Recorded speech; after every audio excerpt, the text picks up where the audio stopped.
Olá, seja bem-vindo a mais uma edição do nosso estudo bíblico que tem como título um roteiro para se viver uma vida feliz. Quem é que não quer viver uma vida feliz, né? É um título bastante chamativo que eu espero que tenha despertado a sua atenção. Porém, à luz das Escrituras, a gente vai ver que uma vida feliz não é bem como as pessoas normalmente imaginam que isso acontece. Popularmente, as pessoas acham que ser feliz é fazer o que bem entender, na hora que bem entender, e dar asas à sua imaginação e ser livre. A verdadeira liberdade não é bem essa.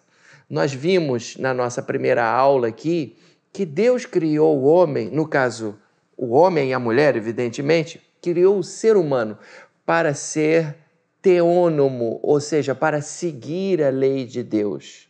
Então, não existe possibilidade de você ser feliz sem observar aquilo que o Criador deixou registrado no manual do fabricante. Eu até comentei aqui que quando você compra um carro, é bom você ler o que o fabricante deixou registrado ali nas páginas daquele guia para você saber direitinho como funciona esse carro que você comprou.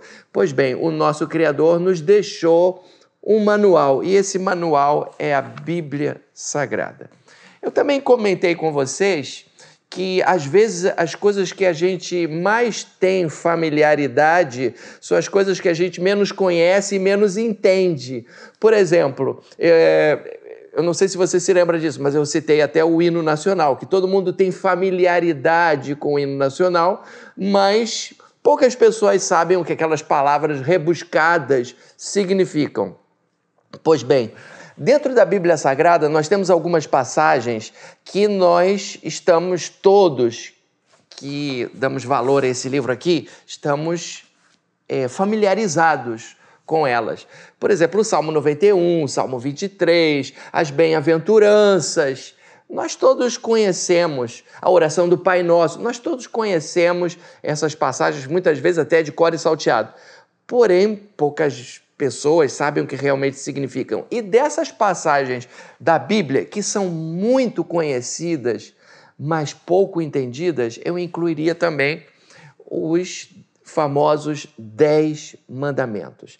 Então, na nossa segunda aula, nós já demos uma espiada nos 4 primeiros mandamentos. Nós tivemos a oportunidade de falar para você que esses mandamentos foram escritos em 2 tábuas. Na primeira tábua estão 4 mandamentos que regem o relacionamento do homem com o Criador, e na segunda tábua estão aqueles mandamentos que regem o relacionamento do homem com o seu próximo. Tudo isso a gente viu na aula passada. E nós vimos os 4 primeiros mandamentos. E eu espero que você se lembre. O primeiro, não terás outros deuses diante de mim. O segundo, não farás para ti imagem de escultura. O terceiro, não tomarás o nome do Senhor teu Deus em vão. E o 4º mandamento, por fim, lembra-te do dia de sábado para o santificar. Nós demos toda uma explicação sobre por que a esmagadora maioria dos cristãos não guardamos o sábado, guardamos apenas o espírito do mandamento, que é separar um dia na semana para descansar e para adorar o nosso Deus. Muito bem, hoje nós vamos ver, então, os mandamentos que estão na tábua seguinte, vamos dizer assim, né? Que são aqueles mandamentos que regem o relacionamento do indivíduo com o seu próximo. Então vamos lá. Então vamos entrar no tema de hoje, o 5º mandamento. Vamos lá. O 5º mandamento diz assim: honra o teu pai e a tua mãe. Eu me lembro que eu salientei bastante isso, que cada mandamento tem um propósito e tem algumas citações, algumas menções no Novo Testamento. E para cada mandamento que eu citei o propósito e citei também algumas menções desse mandamento no Novo Testamento. Então vamos lá. Honra teu pai e tua mãe. Qual é o propósito deste mandamento? O propósito deste mandamento é proteger a família. A família é algo muito importante aos olhos de Deus. Mas antes de falar na família, vamos entender o que significa essa palavra honrar. Essa palavra é a tradução do termo kavod em hebraico. É preciso que você saiba que a Bíblia não foi escrita em português. O Velho Testamento foi escrito em hebraico e o Novo Testamento foi escrito em grego. Algumas partezinhas do Velho Testamento escritas em aramaico, que era outra língua falada na época, mas isso não vem ao caso. Muito bem. Honra, do verbo honrar, na nossa língua, é a tradução de kavod. Kavod vem do radical kaved, que significa reconhecer o peso de uma pessoa. Reconhecer o peso. Então, quando a Bíblia diz honra o teu pai e a tua mãe, em outras palavras, o texto sagrado está dizendo para você: reconheça o peso. Você vai, o que é reconhecer o peso? Reconheça o valor. Reconheça a relevância. Reconheça a preciosidade que é a significância dos seus pais. É isso o que a Bíblia quer dizer com isso. Quando a palavra de alguém tem peso, quando a pessoa de alguém tem peso, quer dizer que ela tem relevância.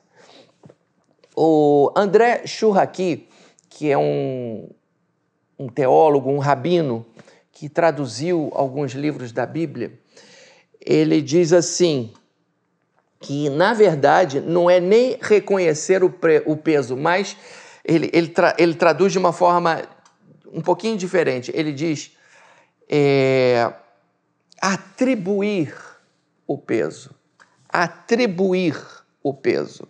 Então, honrar e obedecer às autoridades, honrar e obedecer ao seu pai e sua mãe, na verdade, é atribuir peso. Mesmo que eles não tenham peso aos seus olhos, você atribui peso a eles.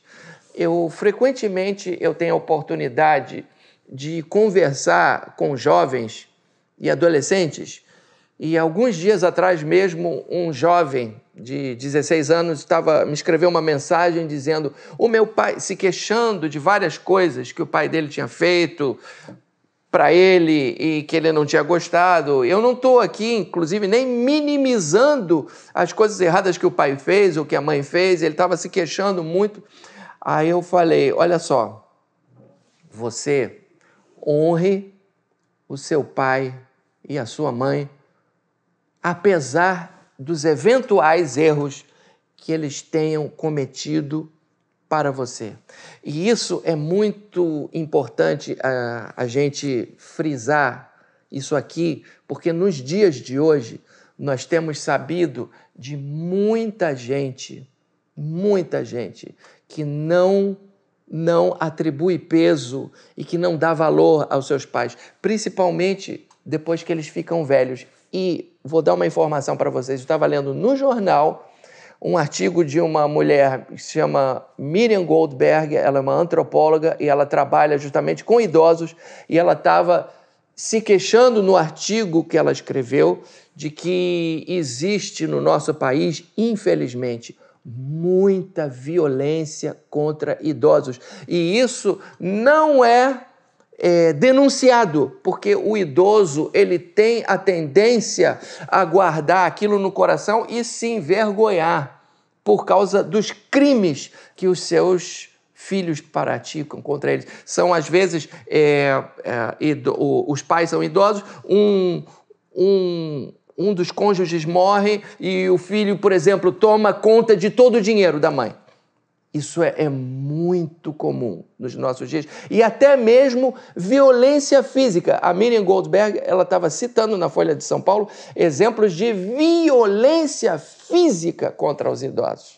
Então, numa sociedade como a nossa, em que se fala tanto dos direitos das minorias, hoje em dia se fala muito contra o racismo, dos direitos dos índios, dos negros, da população LGBT, que nós possamos também nos lembrar do direito dos idosos. Porque muitas vezes aqueles que abrem a boca para discursar contra o racismo e a favor do direito dos idosos se esquecem, da população LGBT, se esquecem dos idosos. Os idosos estão sendo esquecidos. Então, esse mandamento é fundamental a gente levar ele em consideração, se nós queremos viver uma vida agradável a Deus. Sexto mandamento.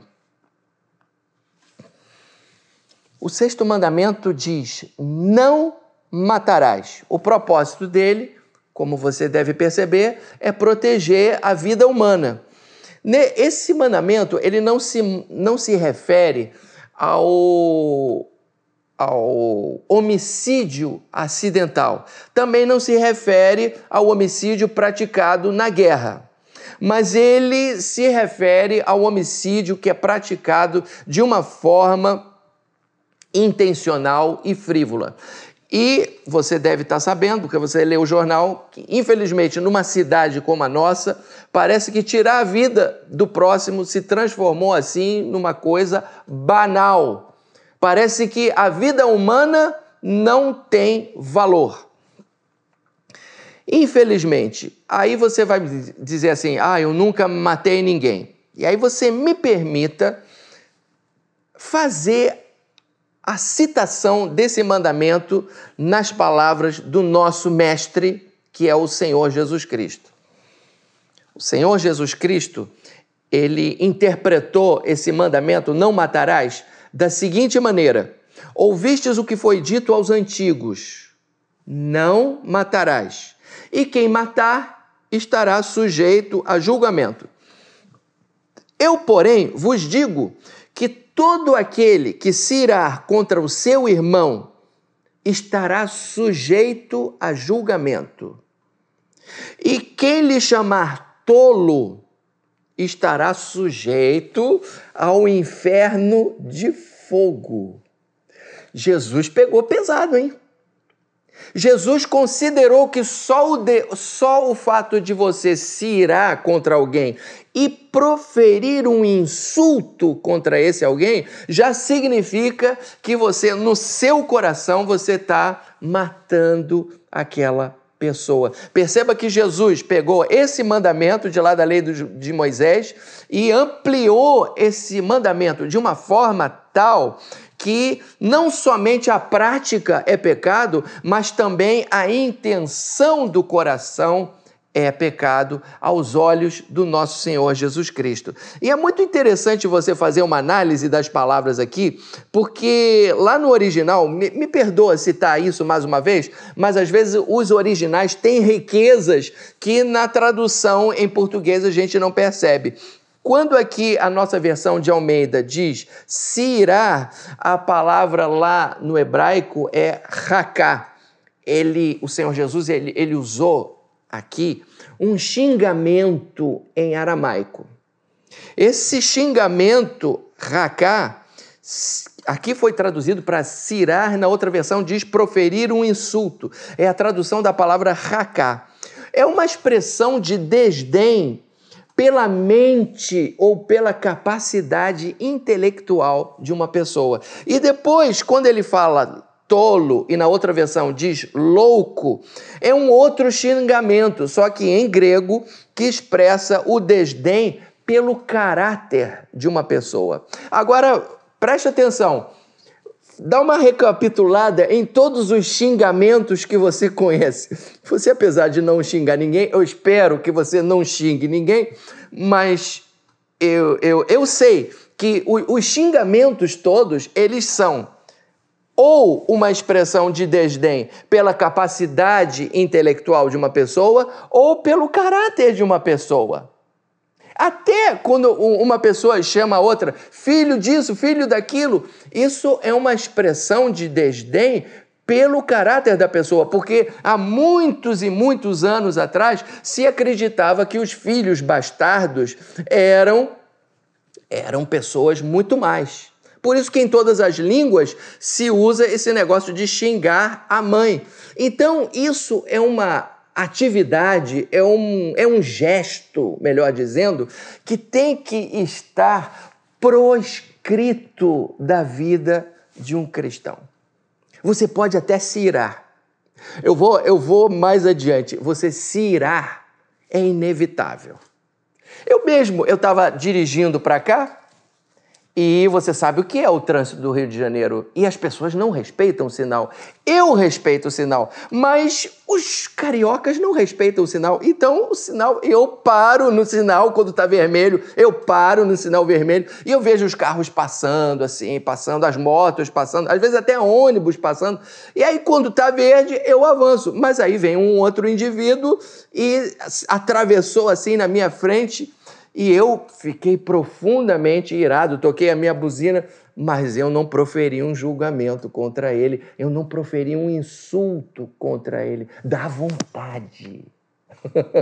Dá vontade. Mas aí, nessa hora, é inevitável a gente se irar. Mas aí você se lembra do que a palavra de Deus diz: irai-vos, mas não pequeis. É inevitável você se irar. Porque a gente não é samambaia. Você não é uma samambaia. A samambaia não se ira, você é de carne e osso. Jesus também se irou, mas não pecou.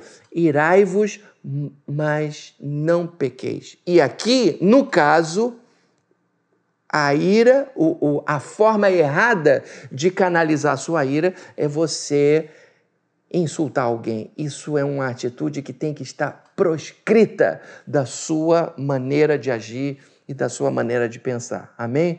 Vamos continuar. O sétimo mandamento diz assim: não adulterarás. Vamos ver. Para cada mandamento eu cito o propósito. O propósito desse mandamento é proteger o matrimônio. Você já deve ter ouvido falar, algum pastor já deve ter pregado, que a base da sociedade é a família.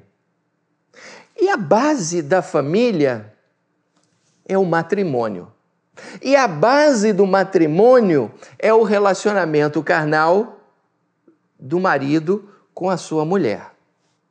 Quando um dos dois trai o seu cônjuge, ele está traindo não somente o seu cônjuge, mas ele está traindo o Senhor.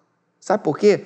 Olha o que diz Malaquias, capítulo 2, versículo de número 14.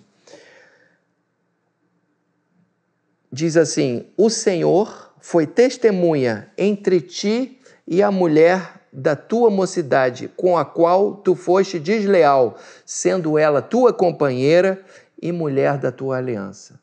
Porque foste desleal o Senhor foi testemunha entre ti e a mulher da tua mocidade. Então, quando um homem e uma mulher se unem em matrimônio, não importa se esse casamento foi realizado diante de um ministro religioso ou não, não interessa. Se um homem e uma mulher se casam, o Senhor é testemunha. O Senhor é testemunha desse pacto entre um homem e uma mulher. E quando um deles trai o seu cônjuge, ele está traindo não somente o seu cônjuge, não importa se é o homem ou se é a mulher. Quando há traição, essa traição é não somente ao cônjuge, mas essa traição é a Deus. Aí você talvez diga assim: eu nunca traí o meu cônjuge. Aqui, mais uma vez, é necessário que a gente veja a interpretação que Jesus Cristo, nosso Senhor, deu a esse mandamento. Vamos lá.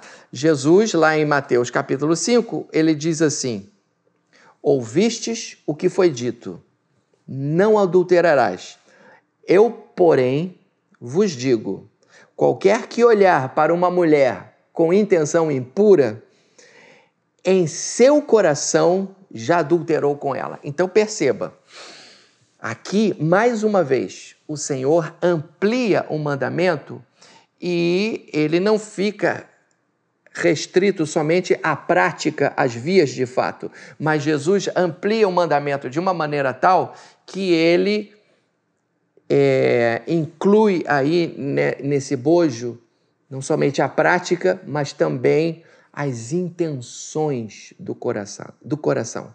Então, da mesma maneira como aconteceu com a ira, é inevitável você se irar, mas você tem que canalizar aquilo de uma forma que seja agradável a Deus. É inevitável você irar, mas você não vai dar uma bufetada na pessoa, nem vai insultá-la. Você tem que saber canalizar aquela ira da forma certa. Aqui é a mesma coisa. Para um homem olhar para um corpo bonito de uma mulher, é inevitável que o homem se sinta atraído, mas você pode canalizar essa atração da forma certa. Assim como você fez com a ira, você pode também fazer com os seus impulsos sexuais. É inevitável a atração, mas você pode canalizar isso de uma outra maneira. Alguns dias atrás, me permita contar um detalhe assim interessante. Alguns dias atrás, o pastor Paulo estava conversando com a sua norinha, a Juliana, e ele estava dizendo: minha filha, eu oro muito por você e pelo meu filho, e eu oro para que o casamento de vocês funcione e seja um casamento abençoado, e que ele seja fiel a você e que você seja fiel a ele. Sabe por quê? Porque hormônios não se convertem.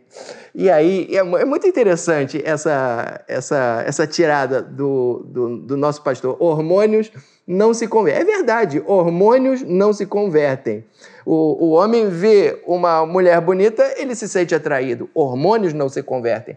Mas aí a Juliana teve uma tirada melhor ainda. A Juliana virou para ele e falou assim: mas pastor, ele converteu os seus hormônios a mim. Eu achei isso sensacional. E é justamente isso o que Jesus quer que nós façamos. Os hormônios não se convertem, mas você pode converter os seus hormônios à sua esposa. E você, esposa, pode converter os seus hormônios ao seu marido. O que isso quer dizer? Que o matrimônio é a válvula de escape que Deus criou para os seus hormônios, vamos dizer assim. E o casamento é uma coisa maravilhosa, não é só para satisfazer os hormônios, é maravilhoso a gente viver lado a lado de uma pessoa que se ama. É maravilhoso ter um companheiro e uma companheira, não é? Muitas vezes as pessoas pulam fora do casamento achando que vão encontrar um outro logo ali virando a esquina. E não é assim que acontece. E às vezes trocam 6 por meia dúzia. Eu não me esqueço de um documentário que eu assisti sobre a vida do Chico Buarque. Eu sou fã do Chico Buarque. E aí eu assisti aquele documentário e ele conta quando ele se separou da mulher dele, a Marieta Severo, e ele diz assim: eu me separei da Marieta achando que eu ia encontrar um outro casamento, que eu ia dobrar a esquina e encontrar um outro casamento. Aí ele diz assim: mas eu me dei conta que não é assim que acontece. Ou seja, você encontrar alguém para ter sexo, isso é muito fácil, mas encontrar um companheiro é muito difícil. Um companheiro, uma companheira é muito difícil. E é por isso que a palavra diz que aquele que achou uma esposa, ele foi agraciado por Deus, ele achou uma dádiva de Deus. Então você valorize muito, muito, muito a sua esposa. E você, mulher, valorize muito seu marido. Sua esposa não é perfeita, seu marido não é perfeito, mas valorize muito o seu esposo, sua esposa, em nome de Jesus. Vamos lá, vamos continuar. oitavo mandamento. Oitavo mandamento. Não furtarás. O propósito desse mandamento é proteger o direito à propriedade. Esse mandamento também é repetido no Novo Testamento. Aqui em Efésios 4:28 diz assim: aquele que furtava, não furte mais, mas antes trabalhe fazendo com as suas próprias mãos o que é bom, para que tenha com que acudir ao necessitado. Olha que coisa linda. Então a pessoa antes, ela subtraía coisa dos outros e do momento que ela se converte, ela não furta mais. E em vez de subtrair coisas dos outros, o que ela faz? Ela ajuda, ela acrescenta coisas aos outros. É muito lindo isso daqui. Então, para você ver que esse mandamento, ele é citado no Novo Testamento. Jesus também disse: não matarás, não adulterarás, não furtarás, não darás falso testemunho. Jesus repete todos esses mandamentos quando ele está ali conversando com aquele jovem rico. Lá em 1 Coríntios 6:10, Paulo diz: nem ladrões, nem roubadores herdarão o reino de Deus. Então vamos lá. Vamos refletir um pouquinho sobre isso. Uma ordem social onde a propriedade privada não exista é algo que vai contra a natureza do homem. Por outro lado, uma ordem social onde um indivíduo explora o outro, isso tampouco agrada a Deus. Então você perceba que a solução não está nem no socialismo, nem nesse capitalismo selvagem. Aí você vai me perguntar, onde então está a solução? Vou te dar uma opinião minha. Uma opinião minha. Você pode concordar ou discordar. A solução não está nem no socialismo, nas várias doutrinas socialistas que existem, e nem no capitalismo. A solução está em cada indivíduo fazer a sua parte. Cada indivíduo tem que fazer a sua parte. E se você prestar bem atenção, esse mandamento também pode ser ampliado. Jesus ampliou o mandamento que fala sobre o assassinato, Jesus ampliou o mandamento que fala sobre o adultério. Esse mandamento também pode ser ampliado, ainda que Jesus não tenha citado esse mandamento. E a ampliação desse mandamento é o seguinte, que tudo que você deseja, preste atenção, que tudo que você deseja seja obtido de forma honesta. Porque se você obtiver as coisas de uma forma desonesta, você está roubando alguém. E aí o espectro fica muito mais amplo.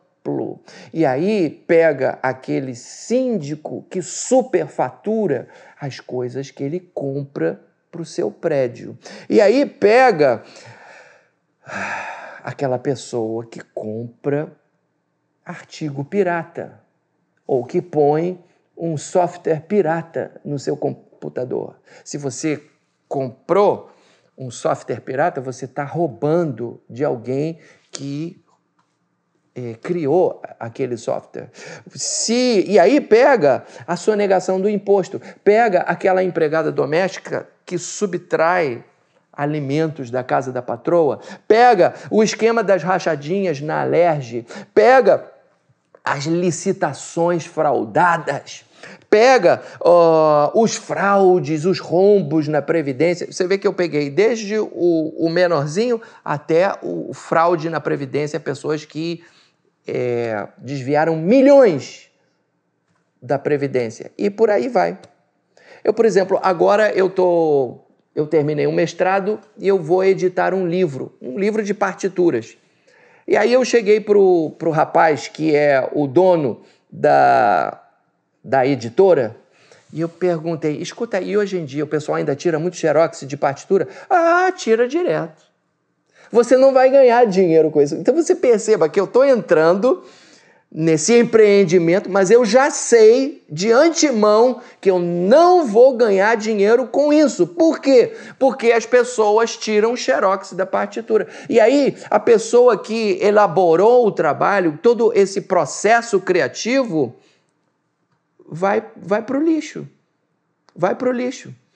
Então, não existe nenhum estímulo a você continuar produzindo conhecimento, porque lá na frente alguém vai tirar o xerox da sua partitura, do seu livro, e você não vai ganhar nada por isso. Isso também entra aqui nesse mandamento, não furtarás. Isso é pecado. Você não pode fazer isso, tá? Desculpe ser assim incisivo, mas não faça isso, em nome de Jesus. Uma coisa é você tirar a cópia de uma página ou de 2 páginas, mas se você vai tirar a cópia do livro todo, alguém está deixando de ganhar. Então, por exemplo, você vai fazer a cantata de Natal da sua igreja, vai lá na loja e compra o livro. Compra o livro, não tira xerox do livro todo. Uma coisa é você tirar xerox de uma página, mas tirar xerox do livro todo, você está roubando a propriedade intelectual de alguém. Não pirateie. Não pirateie, isso é pecado, viu? Fique sabendo. A palavra de Deus diz, não furtarás. Vamos seguir adiante. 9º mandamento. Não dirás falso testemunho contra o teu próximo. Qual é o propósito desse mandamento? Proteger a reputação. Esse mandamento proíbe o depoimento falso de uma pessoa num tribunal. Mas esse mandamento também pode significar uma advertência contra a mentira e contra a calúnia.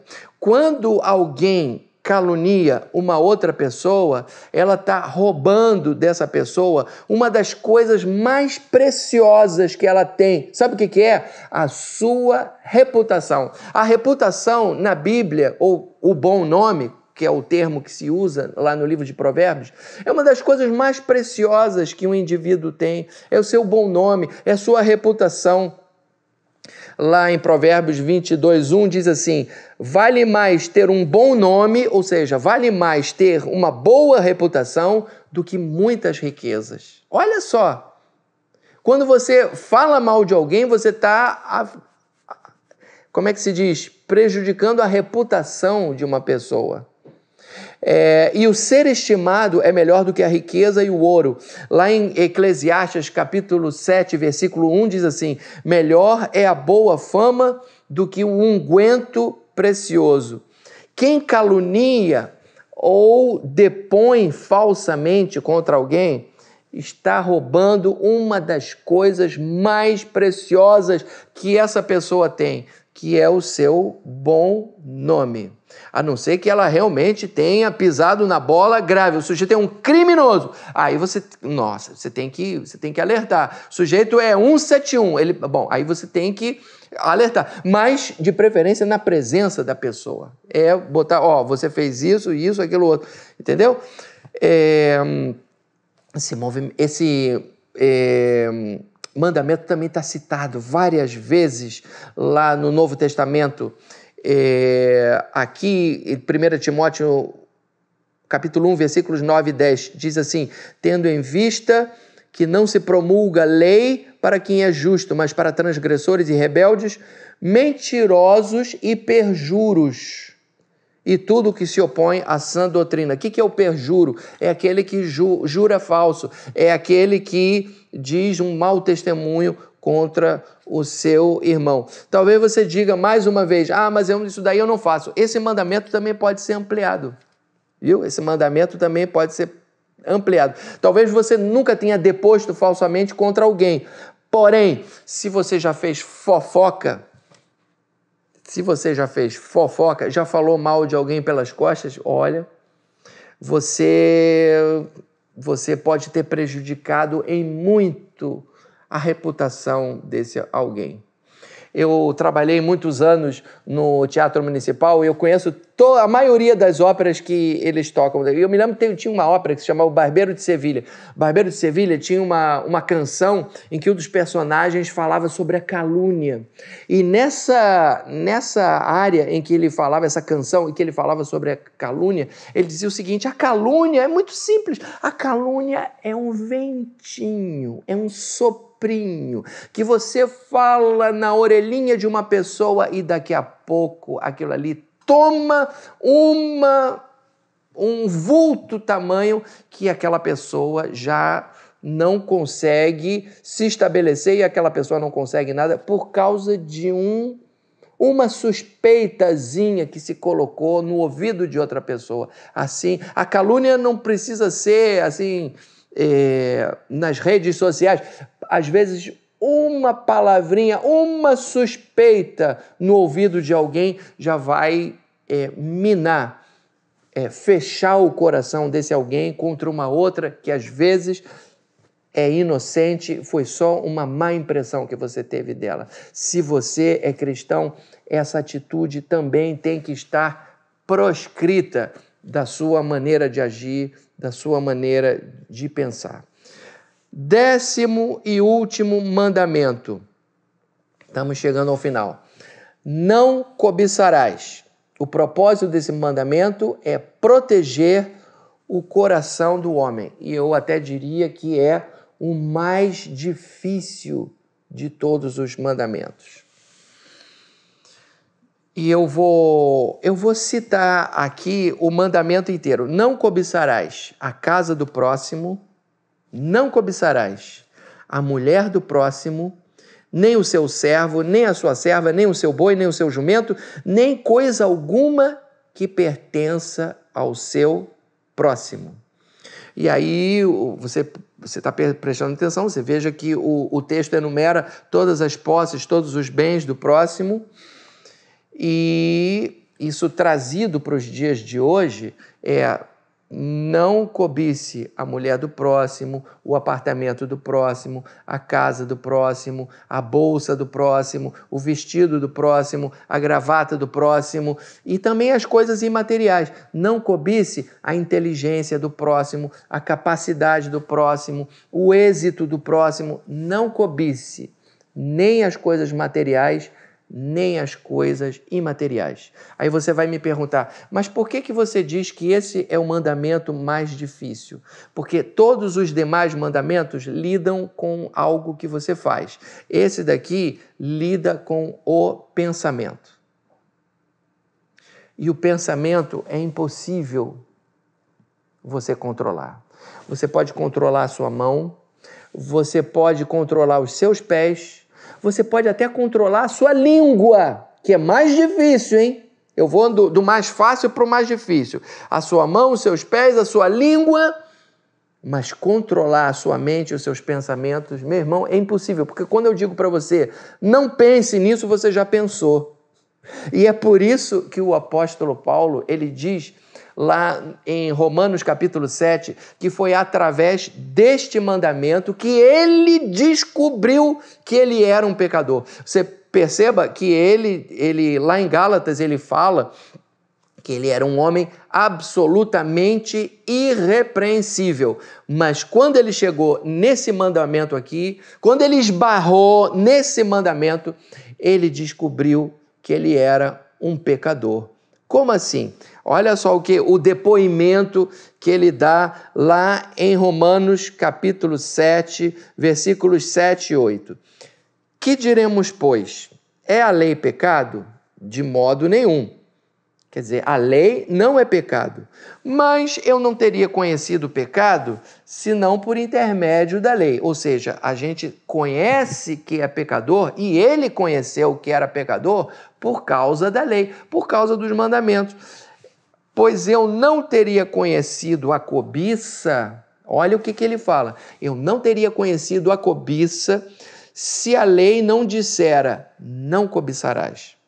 Mas o meu pecado, tomando ocasião pelo mandamento, despertou em mim toda sorte de concupiscência, porque sem lei está morto o pecado. Ou seja, basta que a pessoa diga, não faça, que você já tem vontade de fazer. Infelizmente é essa a natureza humana. E do momento que a lei diz, não cobiçarás, ele percebeu que ele não tinha como não cobiçar. Ele percebeu que ele olha e ele cobiça. E não estou me referindo só à atração sexual, eu estou me referindo a tudo, porque o mandamento diz respeito a tudo. E é exatamente por isso que nós precisamos de um Salvador. Porque nós não temos condição por nós mesmos de cumprir os mandamentos, se não for pela ajuda do Salvador. Aí você vai me perguntar, o que é o Salvador? O que é o Salvador? Eu comparo o Salvador ao... Como é que eu poderia dizer? Ao fiador de um contrato de aluguel. Minha filha alugou um apartamento. Pai, você pode ser meu fiador? Claro, com o maior prazer. Eu vou ser fiador da minha filha. Se ela não pagar, quem vai pagar sou eu.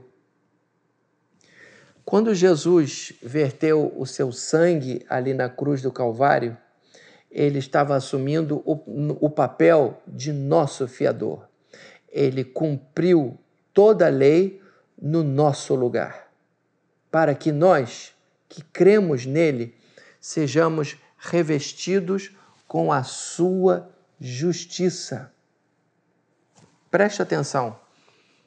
Ele tomou sobre si, as nossas transgressões. Ele se vestiu com as nossas transgressões. Aquilo que não era inerente a ele, porque ele não tinha transgressão nenhuma, para que nós fôssemos vestidos com a sua justiça, que tampouco é inerente a nós. E é por isso que a Bíblia diz que a salvação é pela graça e não pelas obras, porque nenhum de nós é merecedor de ir para o céu. Os mandamentos revelam qual é a nossa natureza. É através dos mandamentos que nós conhecemos a nossa natureza. Mas eu quero dizer para você que mesmo que você eventualmente olhe para dentro de si e veja que você não é digno, que você não é capaz, fique sabendo que você tem um fiador. E diz a palavra que o sangue de nosso Senhor e Salvador Jesus Cristo nos purifica de todo pecado. Eu, ao tomar conhecimento dos mandamentos, eu leio esses mandamentos e é como se isso fosse, irmãos, assim, uma comida maravilhosa. Os mandamentos são para mim comida, são para mim algo que me dá prazer. Se para você os mandamentos é algo que lhe dá prazer, significa que lá no fundo do seu coração você já foi regenerado. E se eventualmente você fizer alguma coisa errada, o sangue de Jesus Cristo, o seu Filho, te purifica de todo pecado. Porém, se esses mandamentos aqui te produzem ojeriza, significa que lá no fundo do seu coração você ainda não teve uma experiência com Cristo, você ainda não teve uma experiência de novo nascimento. Você precisa se arrepender dos seus pecados e aceitar o sacrifício de Cristo por você. E você vai passar a ter um fiador, um intercessor, alguém que vai interceder por você diante do Pai.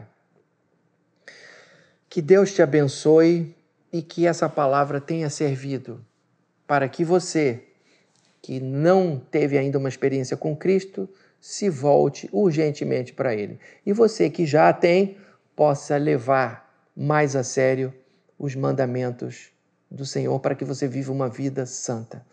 Que Deus te abençoe e que te faça muito feliz. Amém.